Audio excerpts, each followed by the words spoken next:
দক্ষিণ চব্বিশ পরগনা জেলার পাথর প্রতিমা ব্লকের সুন্দরবনের প্রত্যন্ত এলাকা দুর্বাচটির প্রত্যন্ত গ্রামের বাবা ও ছেলের হাতের ছোঁয়ায় তৈরি হওয়া মাটি পিতল কাঁসার তৈরি মৃদঙ্গ, কাঠের খোলের উপরে চামড়ার দিয়ে তৈরি ঢোল, মাদল, দিঘি, তবলা ভিন রাজ্যে পাড়ি দিল। রামপদ দাস ৩ পুরুষ ধরে আড্ডির বাজার সংলগ্ন রাধাকৃষ্ণপুর এলাকায় মৃদঙ্গ তৈরি করে আসছেন। বর্তমানে ২ ছেলে এবং স্ত্রীকে নিয়ে মৃদঙ্গ সাথে সাথে বিভিন্ন বাদ্যযন্ত্র তৈরিতে কাজে লাগিয়েছেন।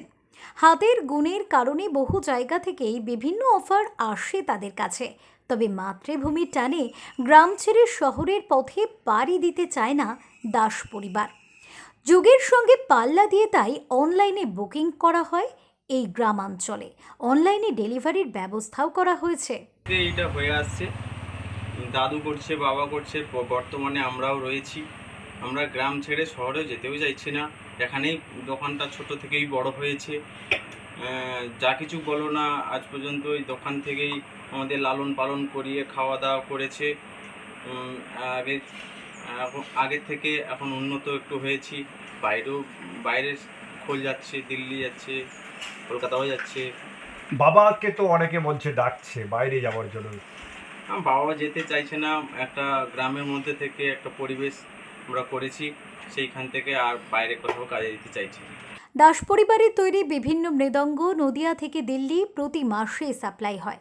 তাদের কাজের ভূয়সী প্রশংসা করেছেন দুর্বলচটি গ্রাম পঞ্চায়েতের প্রধান মানস কুমার শাসমলক। দীর্ঘদিন ধরে এই কাজের সঙ্গে যুক্ত আছেন। ওনার বাবার পরে উনি, ওনার ছেলেরা বা ওনার বাড়ির ওনার স্ত্রী ওনাকে সর্বক্ষণ সহযোগিতা করেন। সর্বোপরি যে এটা আমাদের একটা গর্বের বিষয় যে নদিয়া, দিল্লি থেকে শুরু করে ভিন রাজ্যেও আমাদের এই রামবাবুর তৈরি মৃদঙ্গ পাড়ি দেয়।